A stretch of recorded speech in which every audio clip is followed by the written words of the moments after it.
légendaire comme le parcours de Brest cette année en Ligue 1. Et je pèse, non mais sincèrement, je pèse mon superlatif. Je pense qu'on a tous été éblouis par la saison de Brest. Écoutez, c'est simple. On faisait des débats Brest. C'est vous dire que ça existait, Eric. Non, mais parce que souvent, on nous reproche, et sans doute à juste titre, d'être un peu focus sur Paris, Marseille, sans doute d'autres, mais bien sûr. Mais la réalité, c'est qu'on a fait régulièrement des débats sur Brest. Et on voyait bien qu'ils vont craquer, ils vont pas craquer. Mais non, on a dit, on avait fait, hein. Et justement, je voulais commencer par ça. On avait commencé par peuvent-ils encore se cacher ou doivent-ils assumer l'Europe quand il devait rester 10-12 journées? Vous voyez que vous étiez quasiment là-dedans. Non, c'était encore trop tôt. Là. On a commencé par les premières émissions. Vont-ils être dans la charrette à la fin? Ça, c'était en vous prendrez les émissions et je suis le seul à avoir arrêtez de faire votre faillot parce qu'Eric était là. Merci. Quel connu. Vous êtes le seul à nous dire Harry Kane qui signe à Paris. C'est vrai, alors vraiment, au niveau des infos, le dernier que je suivrai, c'est lui. Mais ce que je veux dire, c'est que... Pourquoi vous me dites non? Bien sûr qu'il fallait assumer. Vous l'avez assumé jusqu'au bout, ce classement. Oui, non, mais on a assumé le fait. Mais après, de dire qu'on va jouer la Ligue des Champions, je crois que les joueurs, réellement... Tu l'avais dit aussi, d'ailleurs, en avant. Alors moi, je l'avais dit parce que je suis toujours un peu deuxième, troisième degré. Hein, mais des fois, j'ai mes traits d'humour de vieux, tu sais. Mais nous, on l'avait cru, mec, vraiment. Qui fait que quand on me dit au bout de 2 matchs, qu'on a fait 2 matchs parce qu'on a gagné le premier match contre Lens, qui était déjà un match un peu fou, et qu'après on gagne au Havre, et qu'on est avec 6 points de match, on me dit « Ah, vous jouez la Coupe d'Europe ?» Alors j'ai dit « Bien sûr, nous, on joue la Champions League. » Forcément, on est dans les temps. Et alors, moi je voudrais qu'on revienne quand même sur cette soirée d'hier, parce qu'on a eu 2-3 petits mots là, comme ça, en off, mais qu'on partage avec nos téléspectatrices et téléspectateurs.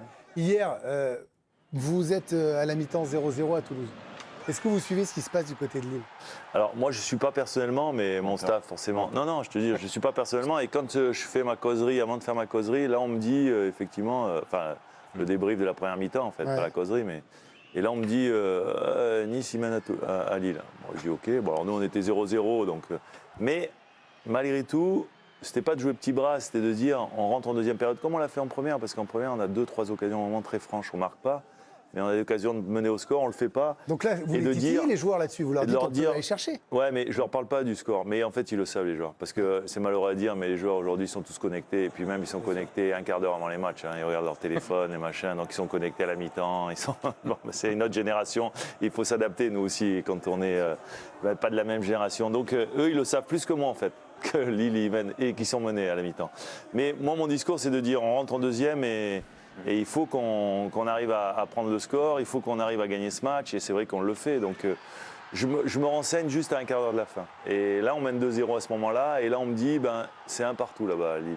Bon, je dis, on mène, et là-bas, c'est un partout, c'est bien, mais c'est fragile encore. Ouais. Tous derrière. Et c'est vrai que j'ai des joueurs qui commencent à me dire... il faut attaquer ou il faut calmer. Alors je dis, j'en sais rien, ça c'est je sais pas. Faut un peu calmer quoi pour l'instant. Bon. Mais 2 minutes après, on me dit, Lille, il vient de marquer. Et alors là, du coup, je l'en fais. Il faut aller marquer 2 buts. Il faut aller marquer 2 buts, mais il reste 10 minutes, quoi, à ce moment-là. Il y en a un troisième qui arrive. On a un troisième qui arrive à la 90e. Et là, quand on marque, et l'arbitre assistant qui vient avec son panneau, il met 4 minutes d'arrêt de jeu. Et je dis, il y a 4 minutes pour aller marquer un but. Et tu as failli manger ta casquette sur la dernière occasion qui peut te qualifier sans. Oui, parce qu'on savait qu'en faisant 4-0, on pouvait se permettre que justement Lille mène et gagne d'un but contre Nice. Et c'est vrai qu'on a une occasion incroyable avec Hugo Magnetti qui a fait un match fantastique, mais qui est un peu au bout du rouleau quand il va frapper en fin de match, parce que le match était très débridé, parce que juste avant cette grosse occasion, Toulouse tire sur le poteau.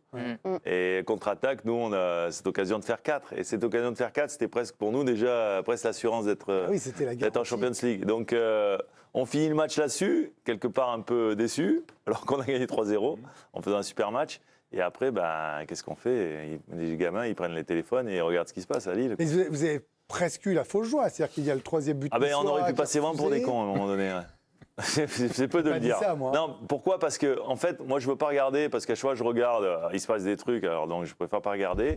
Et à un moment donné, je les vois tous, ils commencent à éclater. Et j'ai dit, qu'est-ce qui se passe? Il me dit, Nice vient de marquer. Alors, j'ai 3-2. Alors, c'est sûr que dans les 3-2, tu te dis, normalement, c'est fait. Oui, ça va le faire. Et donc, on est là, on célèbre, et puis on regarde le téléphone et on voit 2-2. Mais pourquoi il a toujours marqué 2-2? Je dis, mais pourquoi? Le but, il a été refusé. On me dit, ah bon, d'accord. Mais il reste encore 4 minutes quand même. Et là, il peut tout se passer, quoi. Donc, c'est vrai que. Finalement, l'arrivée, ça se termine bien, mais sur le moment, c'était des grandes émotions, c'est vrai.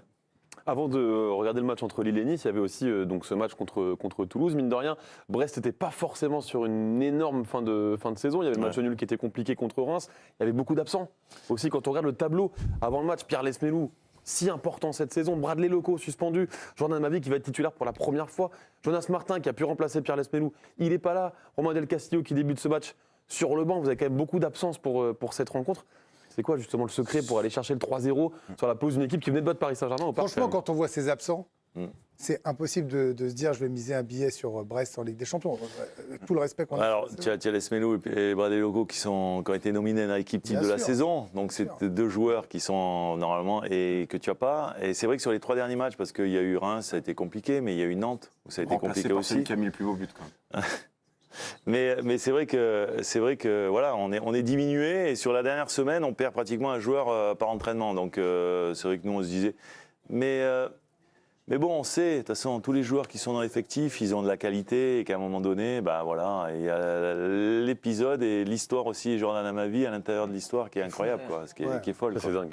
Ça vraiment le gars qui avait parié but de Jordan Amavi sur coup franc la dernière minute. Il envoie Brest en Ligue des Champions. Il a fait de l'argent celui-là. Ah ouais, lui, il a pris un peu de sous. C'était la fête hier à Toulouse, donc pour les Brestois, Alicia. Hein. Absolument, énormément d'émotions. On va revenir parce que ce mot, on l'utilise beaucoup, mais à juste titre depuis le début de l'émission. D'abord sur le terrain. On l'a évoqué, cette scène où tous les joueurs étaient regroupés autour d'un téléphone portable pour suivre la fin de match entre Lille et Nice. Et après ce nul des Lillois, c'était la libération, la délivrance, le bonheur pur. Première communion avec les supporters. Ils ont été nombreux à avoir fait le déplacement. Eric, ils étaient plus de 1000 hier à Toulouse. Et vous avez même déclaré, même en tant que joueur, je n'ai pas vécu de telles émotions. Bah Derrière, oui, parce que quand on est joueur, c'est bon, et on en a là sur le plateau, on vit des choses quand même fantastiques dans les matchs. Je veux dire, cette adrénaline, cette émotion qu'on peut vivre sur des matchs, qu'on va gagner, des choses, bon, j'en ai vécu. Mais là, c'était une explosion, quoi. C'était vraiment un truc très fort. Donc, et quand on est joueur, on a aussi ce truc qu'on est un peu égoïste parce qu'on est concentré quand même sur sa performance, sur sa préparation, on est un peu centré sur soi-même et on a besoin de l'être pour être performant. Et que quand on est entraîneur, on pense plus tellement à soi, on pense tout le temps à ses joueurs et on est plus dans le... Et donc du coup, c'est beaucoup d'émotions parce que ça me fait plaisir pour eux en fait. Comme un papa qui voit un diplôme pour ses enfants ou je ne sais quoi. Derrière, l'euphorie se poursuit dans les vestiaires où les joueurs ont entonné l'hymne de la Ligue des Champions. Image, là encore, superbe. On est dans le moment, là, on savoure, on lâche tout. Faites-les écouter, faites-les écouter. Je chante pas très bien. C'est ça qui peut être pour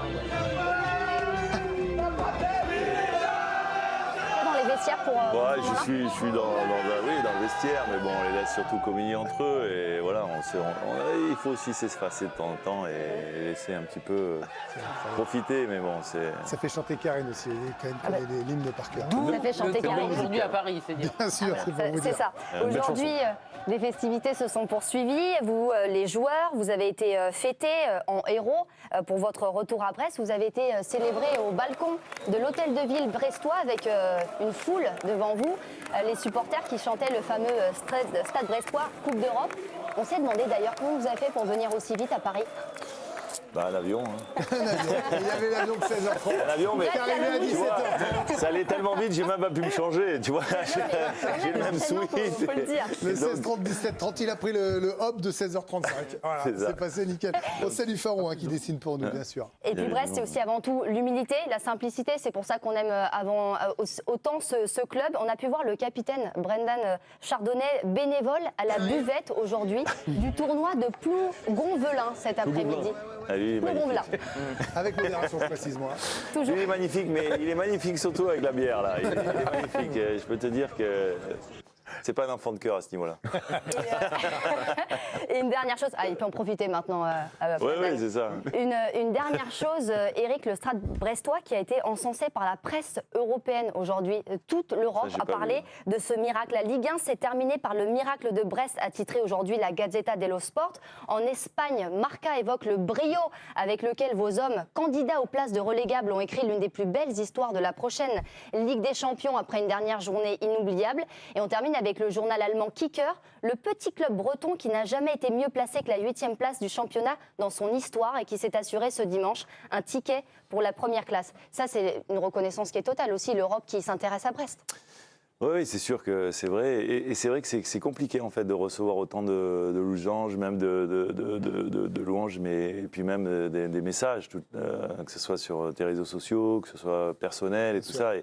Et c'est vrai qu'à un moment donné, tu as du mal un peu il faut redescendre sur Terre, quoi. Et c'est pas simple. Alors, tu as envie de rester là-haut parce que tu as envie de profiter. Tu as le temps. Mais en même temps, voilà, il faut aussi... Là, la fête se continue, vous êtes à côté de Ludo Brognac. Alors là, c'est me Graal pour moi, je dois dire. Donc, mais alors, la petite anecdote qui est sympa à Toulouse, c'est que nous, on va communier avec nos supporters. Et puis, à un moment donné, il faut revenir quand même vers le vestiaire. Et là, on voit qu'il y a une haie d'honneur des Toulousains. Ouais. Et là, il y a des joueurs, il me fait non, il faut pas. J'ai dit, mais la haie d'honneur, c'est pas pour nous, parce qu'ils fêtaient en fait des joueurs de Toulouse qui partaient, quoi. Voilà, c'est ça. Donc, il y en a qui croyaient que c'était haie d'honneur, c'était pour eux. Il aurait fallu qu'ils aillent, ça aurait été génial. Donc, j'ai dit, non, les gars, attendez, non, là, c'est pas pour nous. Donc, tu vois, et Toulouse, c'est pas allé jusque-là. Même si c'était sympa. Et Brandon le premier. J'aurais adoré. Un mot, Vikash, parce que vous avez célébré beaucoup de titres avec Lyon. C'est toujours une joie folle, ça. Je vais vous voir, Ludo, ne soyez pas jaloux.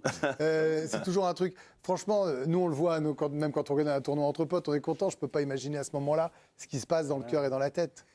Partager, alors en tant que joueur et pas entraîneur, c'est vrai que partager une joie avec une ville, une région, avec nos supporters dans un stade, c'est fabuleux. Après, moi, quand j'ai atteint la Ligue des Champions, c'est avec des équipes programmées pour le faire. Ouais. C'est pas ce que fait Brest avec une équipe qui avait jamais atteint plus que la 8e place. Donc c'est vraiment un exploit qui est pas le même. Nous, on était programmés, c'était prévu, et c'était un échec de pas la faire. Mais ce que je ressens dans la joie des joueurs dans le vestiaire, c'est extraordinaire de jouer la Ligue des Champions. Quand ça va s'approcher, l'arrivée des premiers matchs, cette semaine-là, elle est juste fabuleuse. On parlera de Brest en Europe dans un instant. Ce sera le deuxième volet de Brest, d'ici une dizaine de minutes, où on se projettera justement sur la Coupe d'Europe, ce qui peut se passer au sein du club. Un mot, Karine et Ludo, sur votre image de Brest que vous retiendrez cette année, là, sur les émotions. Avant de se projeter sur l'année prochaine. C'est quoi le symbole de cette année? C'est quoi que vous retiendrez de Brest? Est-ce que c'est un tout? Est-ce qu'il y a une image qui vous a marqué? Il y en a plusieurs. Il en parlait tout à l'heure, par exemple Camara qui marque un triplé. Il marque jamais, il met un triplé lors d'un seul match. Le renversement face à Rennes qui est absolument dingue parce que c'est un match particulier pour Brestois et Rennais. Parce que tu as peur que ça soit le même scénario que face à Lyon qui avait été défavorable aux Brestois. Et là, Brest s'en sort. Donc voilà, c'est... Elle a raison, Karine, vous avez quelques-uns des meilleurs matchs de l'année. Ah bah oui, clairement. Tous les meilleurs matchs de l'année, il y a Brest dedans. Incroyable. Mais je ne sais pas, justement, Eric, pour toi, c'est quoi le match que tu retiendrais? C'est difficile parce que c'est vrai qu'il y a eu tellement de matchs assez incroyables et tellement de moments magiques qu'on a pu... Ce qui a été aussi important, je pense, c'est la victoire contre Marseille où on est en infériorité numérique et que Pierre Lesmelou marque dans la dernière seconde du match pour le gagner alors que tu vas faire 0-0. Et que tu es bien content de faire 0-0 parce que tu es depuis une demi-heure, 3/4 d'heure en infériorité numérique face à Marseille, même si ce n'est pas à Marseille flamboyant, mais ça reste quand même l'Olympique de Marseille. Un dimanche soir, 21h aussi, ce qui compte, parce que c'est là où il y a toutes les lumières, tous les projecteurs sur le club. Et en plus, tu gagnes ce match-là. Donc voilà, ce match-là aussi a permis quelque part de rester dans la course. Donc voilà, après, il a débouché bien sûr sur les matchs un peu mythique, que ce soit le match de Lyon, que ce soit le match de Rennes. Donc oui, mais vous avez été de deux côtés de la pièce. Ouais, c'est ça. Et puis il y a l'expulsion de Lesmelou aussi sur ce match contre le match de Lyon, oui. Très injuste et qui non seulement nous pénalise sur la fin de match contre Lyon, parce que je pense qu'il reste sur le terrain, lui, je ne pense pas qu'on perd. Ouais. Et après, il te pénalise sur le match de Monaco parce que tu ne l'as pas et que face à Monaco, qui est forcément avec Paris la meilleure équipe du championnat, ils l'ont prouvé, c'est vrai que c'est compliqué. Et vous, Ludo, votre match de Brest, puis après on joue? Le premier. Quand il gagne contre Lens. Quand tu as annoncé que c'est ce soir-là où tu as dit je suis le troisième. Le premier, j'étais au stade. Moi, j'étais contre Le Havre. Et en fait, on partait dans une mouvance où finalement, Lens arrivait. Lens avait été monstrueux la saison précédente. Vice-champion. C'était l'équipe qui allait challenger le PSG, un rouleau compresseur. On attendait aussi de savoir ce qui allait se passer avec les départs. Et puis à 2-0, je sais pas, il y a une magie, il y a quelque chose qui s'est passé. Et je crois que ça a donné le déclic à certains joueurs de se dire... Si on est capable de battre Lens, on peut tout faire. Cette équipe de Lens-là, Et derrière, on peut faire d'autres choses. Quoi. Eh ben, autre chose, ce sera la Coupe d'Europe. On se projettera justement sur Brest en Coupe d'Europe dans quelques minutes. Comment ? La grande Coupe d'Europe. La grande Coupe d'Europe, la Ligue des Champions, Adrien, vous avez raison. On aura aussi quand même le Zap. Mais il est 19h02. Qu'est-ce qu'on fait à cette heure-ci ? Eh ben, on joue et Eric Roy va jouer avec nous. Voici le 100 mètres. Brest qui va donc arriver en Ligue des Champions. Voilà, on en est là. C'est assez extraordinaire avec beaucoup d'interrogations, beaucoup de questions. Déjà, première question, Eric. Est-ce qu'il y a beaucoup d'excitation à l'idée de jouer la Ligue des Champions ? Est-ce que c'est vraiment le Graal absolu, une sorte de reconnaissance et qu'il y a une fierté là-dedans ? C'est évident que quand tu veux jouer une Coupe d'Europe, tu essaies de jouer la Coupe d'Europe celle qui a le plus de succès, qui a le plus de reconnaissance, qui a le plus d'exposition. Et donc forcément, c'est vrai que les joueurs, alors je l'ai dit, pas à 10 matchs, mais à 4 matchs de l'arrivée, ils m'ont dit, parce que je leur fixais souvent des objectifs et des petits challenges sur des matchs qui étaient souvent un peu rythmés par les trêves internationales. Donc c'était 5 matchs, 4 matchs, 5 matchs, 4 matchs. Bon, enfin voilà. Et puis les 4 derniers matchs, j'aurais dit c'est quoi ? Qu'est-ce que vous voulez faire ? Non. On m'a dit non, mais là maintenant, on ne veut plus faire un objectif de points, on veut faire le maximum pour aller le plus haut possible. Donc c'est pour ça que je suis heureux qu'ils aient pu réaliser ce dernier défi. Et c'est vrai que. Voilà, il est évident qu'à qui t'as choisi, on peut faire la grande coupe. Hein. Bien sûr. On va parler du stade dans un instant, des ambitions. On vient de le faire, Grégory Lorenzi, les joueurs stars, la peur peut-être du vide de l'an prochain. Il y a plein de choses à voir. Un mot sur ce stade, parce que c'est un débat qu'on a souvent, nous, ici. On ne peut pas imaginer la déception que ça va être de ne pas pouvoir jouer au stade Francis Leblay. C'est déjà digéré ou on est encore dans la rancœur ? Je ne pense pas vraiment, parce que je crois qu'il y avait une banderole de nos supporters à Toulouse qui ont dit la Coupe d'Europe à Leblay. Donc eux, c'est vrai qu'ils ont envie de ça, et c'est normal. Et nous, on aura envie de ça aussi, parce que quelque part, on a nos repères. On se sent bien dans ce petit stade à l'anglaise où il y a une belle ferveur et tout ça. Maintenant, il est évident que la seule incompréhension qu'on peut avoir, c'est que, bien sûr, que ce qui est le plus important, c'est la sécurité. Donc si on ne joue pas en Coupe d'Europe à Leblay, pour des raisons de sécurité, on se dit qu'en France, je ne sais pas, de France, on fait prendre beaucoup de risques à nos supporters. C'est ça qui est... Le sentiment qu'on a, c'est qu'on se dit, alors si vous allez au stade, vous êtes en danger. Alors oui, bien sûr. Donc voilà, après, bon, il y a des règlements, il y a des cahiers des charges. Moi, je n'ai pas de préférence, je ne m'en occupe pas du tout, alors je vais vous dire. Maintenant, on parle de Guingamp, on parle de Rennes, je ne sais pas, en tous les cas, forcément le plus près possible de chez nous, quoi. On en sait un peu plus, puisque aujourd'hui, le maire de Brest s'est exprimé à ce sujet, François Cuyandre. A priori, ça sera au Rodourou, a-t-il déclaré. J'ai eu le maire de Guingamp au téléphone, mais tant que ce n'est pas décidé, ce n'est pas décidé. Il a quand même fini par nuancer, mais a priori, il y aura une tendance pour que ce soit le Rodourou. Bon, alors, en plus, il y aura des petits travaux aussi quand même. Parce que la tribune de presse du Rodourou... Et le problème, c'est que c'est Brest qui paye. Ouais. Ce qui est logique, d'ailleurs, c'est pas à Guingamp de payer. Pour l'ennemi Brest et Guingamp, c'est pour les meilleurs amis, quoi. Oui, enfin, a priori, alors je ne connais pas les antécédents, parce que ça fait pas très longtemps que je suis dans ce club-là, mais bon, c'est vrai qu'il y a toujours des rivalités quand on est des clubs assez proches les uns des autres. Mais pour la ville de Guingamp, c'est quand même exceptionnel d'avoir des grosses équipes comme ça.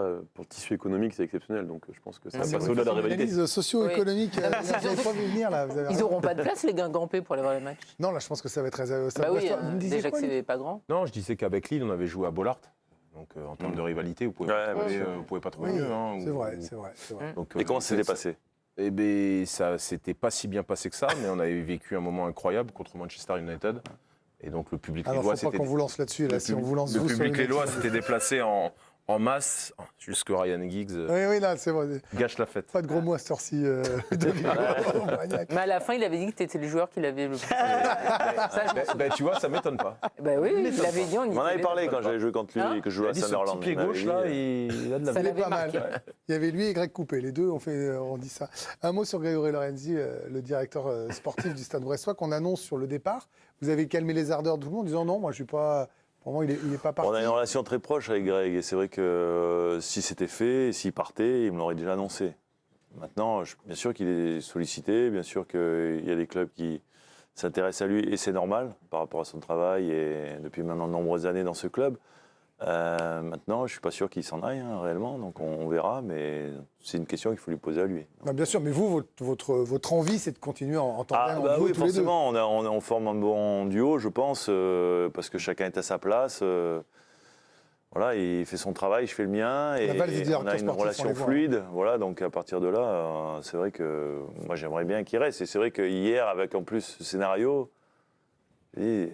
là, vous avez tout fait pour lui donner envie de rester. C'est-à-dire que partir à Rennes qui va rien jouer. Ou ailleurs. Mais ils ont beaucoup de Ou budget. à Nice qui jouera l'Europa League, ou à Lens. Non, mais qui jouera Nice la et Rennes, ils ont Conférence, plus de mais c'est pas la budget que Ligue des Brest. Champions. C'est Non, mais peut-être bien ça qui- sûr, mais là, pour le coup, il ne pourra pas faire mieux que jouer la Ligue des Champions, même si le défi est immense. Mais ça peut jouer peut-être. Comme Fonseca, il va filer de Lille parce qu'ils n'ont pas la Ligue des Champions, peut-être que Lorenzi, ça peut... Ah, vous me donnez une info là Non, c'est pas une info, c'est tout le monde le sait. Il ne trouvera jamais la liberté qu'il a actuellement à Brest.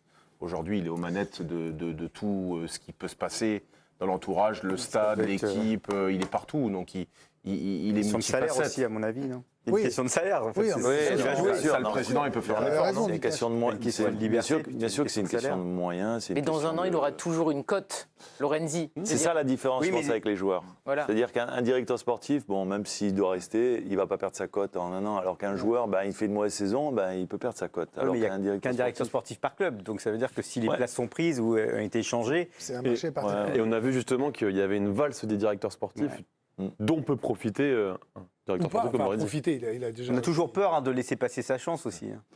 Un mot du coup sur les joueurs, parce que là maintenant qu'on a fait ça, on avait pu comprendre que Pierre Lesmelou pouvait avoir des envies d'ailleurs, mais même quand on pense à vos meilleurs joueurs de la saison, est-ce que là la troisième place par exemple, de manière très honnête, Eric, c'est allez, c'est quelque c'est le chose meilleur qui vous... argument, en tous les cas, pour les Est-ce que garder. c'est l'argument massue pour leur dire rester une année? Oui, forcément. Je pense que même eux et certains. Alors déjà, je pense qu'au début de la saison, il n'y en a pas un qui pouvait imaginer qu'il jouerait potentiellement déjà une Coupe d'Europe, alors encore moins la Champions League l'année prochaine, l'année d'après. Donc forcément qu'il y en a qui doivent se dire, même s'ils peuvent être sollicités, qu'il y a quand même une belle aventure à vivre l'année prochaine. Parce que là, on voit vos meilleurs joueurs, que les autres me pardonnent, mais ceux qui ont été le plus cités, que ce soit Brassier, Lesmelou... Brassier, 10 millions, c'est pas cher. Hein. Non, mais c'est le prix sur Transfermarkt aussi, j'avais Ah, acheté alors, à 10 avant. millions, il ne faut pas le vendre. Il y a des clubs sympas aussi. Par exemple, s'ils vont en première ligue, vous y avez joué. Vika, je parlais de ça. Il va faire x2, x3 en termes de. Ah non, de mais ça salaire c'est aussi. sûr. Ça c'est sûr. Maintenant, la question, Lilian, c'est le seul joueur aujourd'hui qui a un bon de sortie. Parce qu'il lui reste un an de contrat, parce que ça fait quelques années qu'il est là maintenant. Maintenant, après Lilian, je sais que c'est le City aussi, quand même, de jouer la Champions League. Si il va en Angleterre, il ne va pas aller à Manchester City, il ne va pas aller à Liverpool aujourd'hui. Il avait Monaco. Il avait Monaco l'année dernière, oui. Alors après, est-ce qu'il aura cet été S'il a cet été Monaco, certainement qu'il ira, mais je ne suis pas sûr non plus, parce que c'est toujours pareil. Donc, est-ce que c'est mieux d'aller à Bournemouth ou à Crystal Palace que de rester à Brest? Je ne sais pas. C'est la question qu'on se pose souvent. Ouais. En termes de temps, c'est pareil, en tout cas. Dans tous les cas.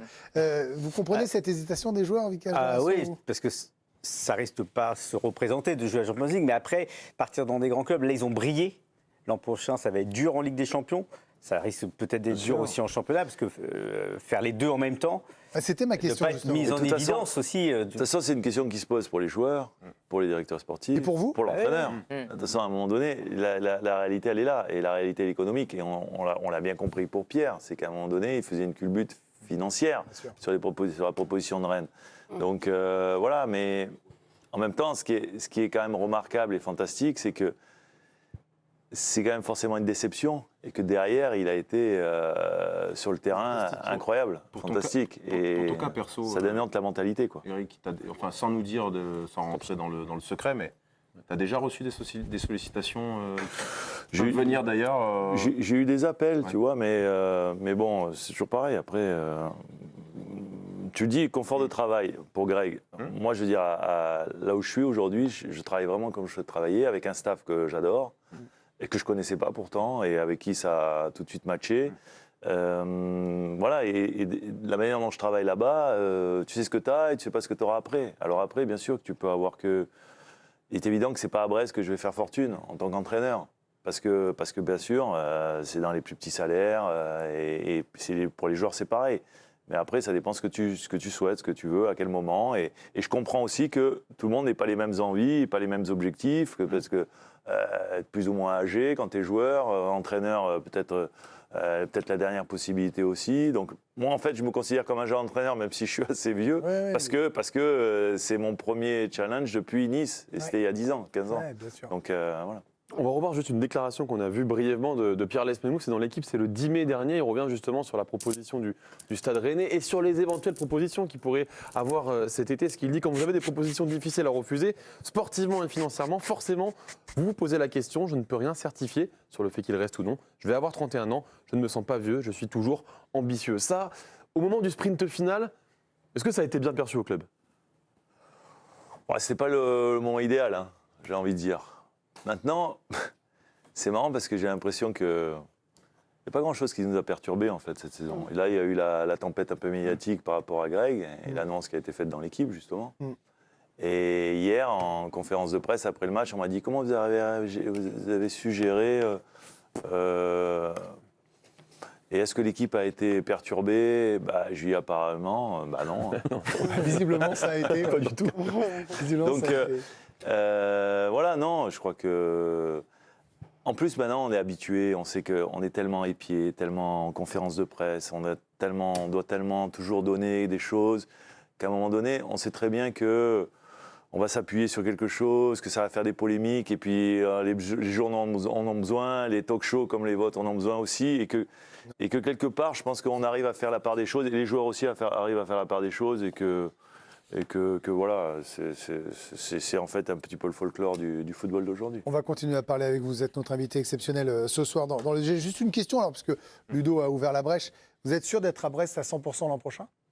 On n'est jamais sûr, mais en tous les cas, moi, je ne me vois pas ailleurs aujourd'hui au moment où je vous parle, quoi. Voilà. Allez, on continuera de parler des ambitions de Brest en Coupe d'Europe l'année prochaine, en championnat évidemment. On parlera d'Éric Roy, on vous a préparé un petit questionnaire sympa, et puis on aura le footoir spécial Ligue 1, et puis on aura également l'instant Pinot, la petite lucarne, on parlera de Lyon et de l'OM. A tout de suite.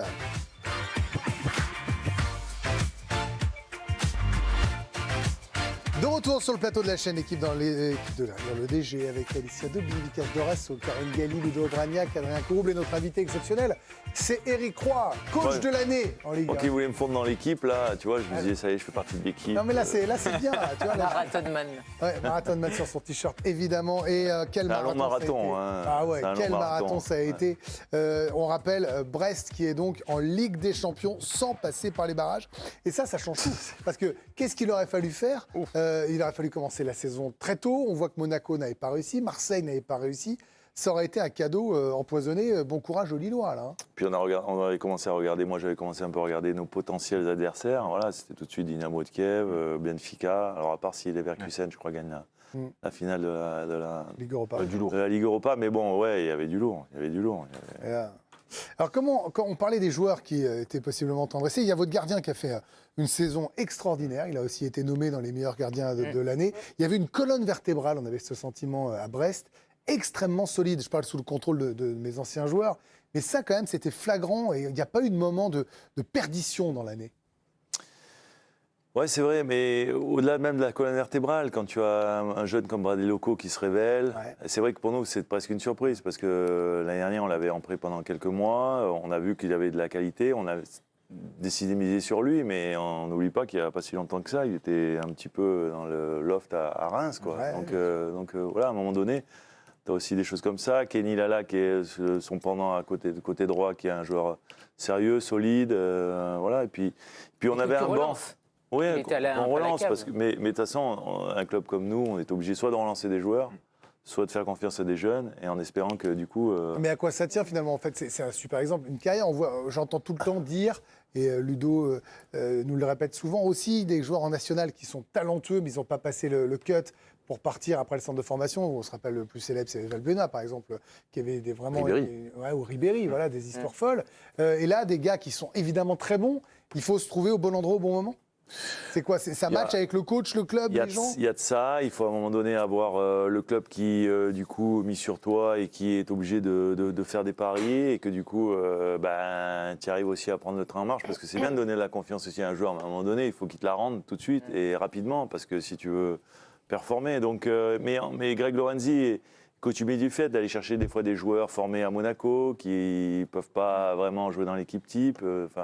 Et qui va prendre en prêt. Il y avait eu le cas avec Fèvre notamment, qu'il avait fait venir, qu'il a revendu après. Donc voilà, il y a effectivement, pour un club comme nous, l'obligation d'avoir... D'être malin. D'être malin, d'essayer. Quand t'as pas d'argent, t'es bien obligé. Hein. Ou par exemple d'aller chercher des coachs qui n'ont pas entraîné depuis très longtemps. Voilà. Ah bon? Si. Exemple aussi. avec l'homme à côté à ma gauche, 3854 jours entre son limogeage à Nice et son arrivée sur le banc brestois. Ouais, Nice, c'était votre dernière expérience en tant que coach, c'était en 2011. Donc c'est vrai que pendant cette décennie, vous avez un peu touché à tout, Eric. Vous étiez plus ou moins dans l'ombre, consultant, directeur sportif. À Watford, on l'a dit un peu plus tôt, si vous étiez avec nous, directeur du marketing, puis du développement. Vous avez même été organisateur d'un tournoi de volley.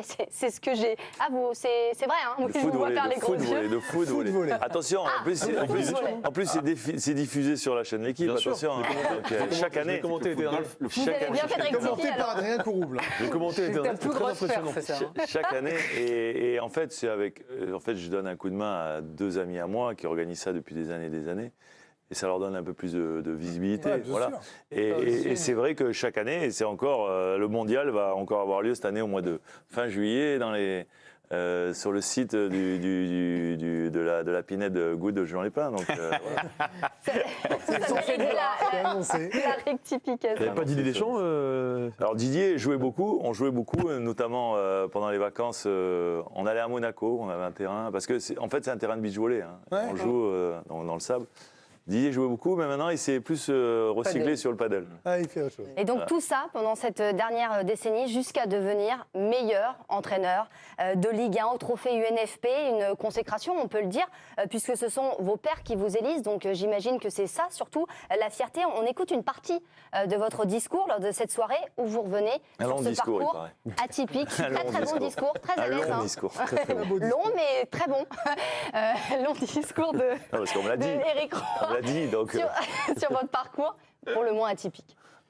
Oui, on peut dire que j'ai eu un parcours atypique, en tous les cas différent. Et c'est vrai que se retrouver là parmi vous ce soir, c'est déjà une grande surprise, c'est une grande fierté. Et je suis vraiment très honoré parce qu'à travers ce prix, c'est aussi la récompense, c'est récompenser un club. Vous êtes aujourd'hui le premier entraîneur à qualifier le Stade brestois en Coupe d'Europe. Vous adorez apparemment le film Gladiator, dans lequel il y a cette citation que vous aimez beaucoup, « Gagne la foule ». Et aujourd'hui, il y a toute une foule qui vous a baptisé du surnom King Eric. Donc je trouve que l'histoire est plutôt belle. En fait, vous êtes le gladiateur de la Ligue 1.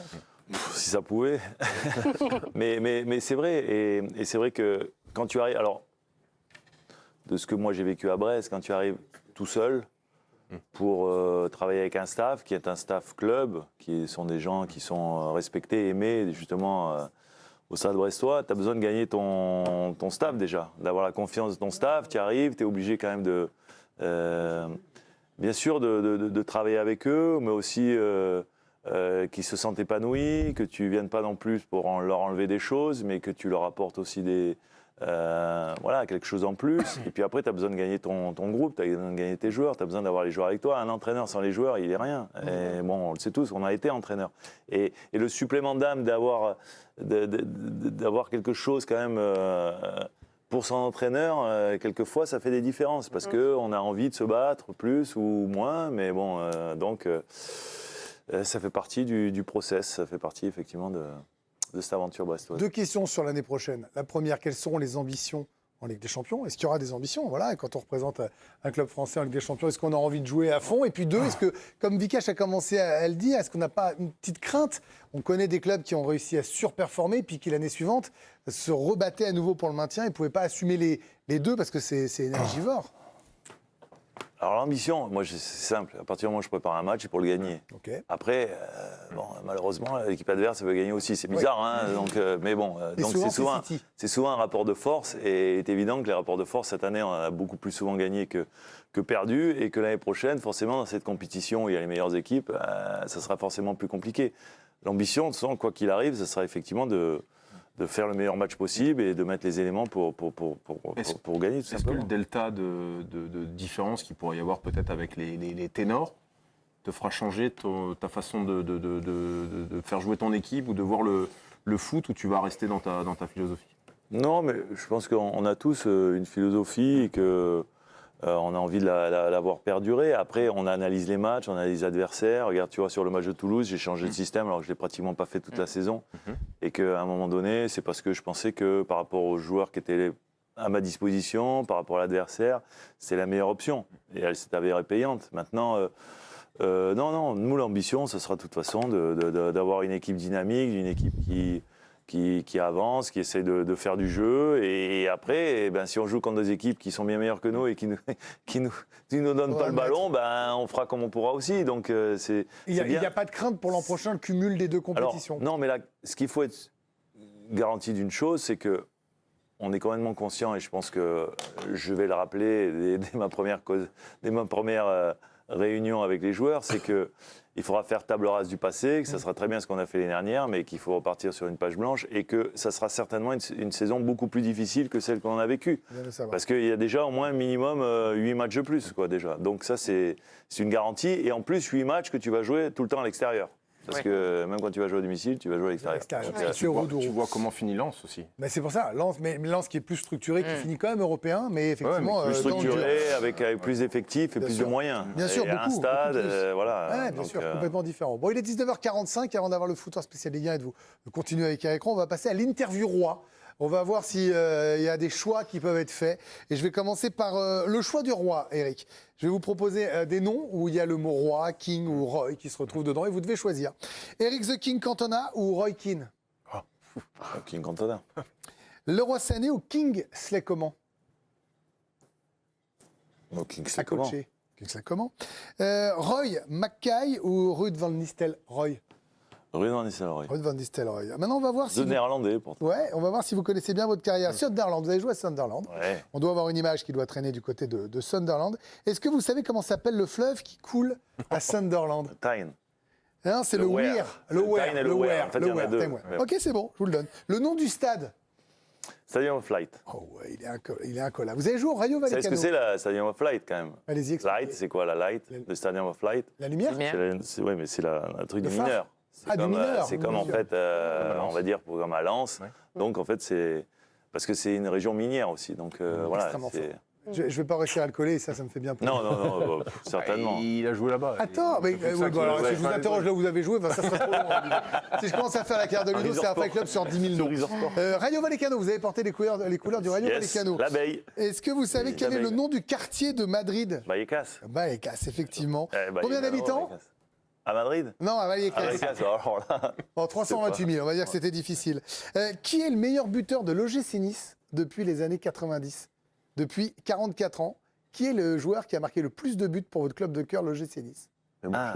Joueur qui a... Sur une saison ou tout? Non, au cumul. Non, vous pouvez tout jouer. Totalité. Ouais. Il a été international, il a joué en Allemagne. C'est Alassane Plea. 44 buts. 44 buts, et puis derrière, il y avait Mario Balotelli. Même l'encyclopédie du club, elle ne savait pas. Il y avait Mario Balotelli, 43 buts, et puis Zvitanic. Mais c'est vrai qu'en fait, il n'y a pas beaucoup. Non, pas tant que ça, finalement.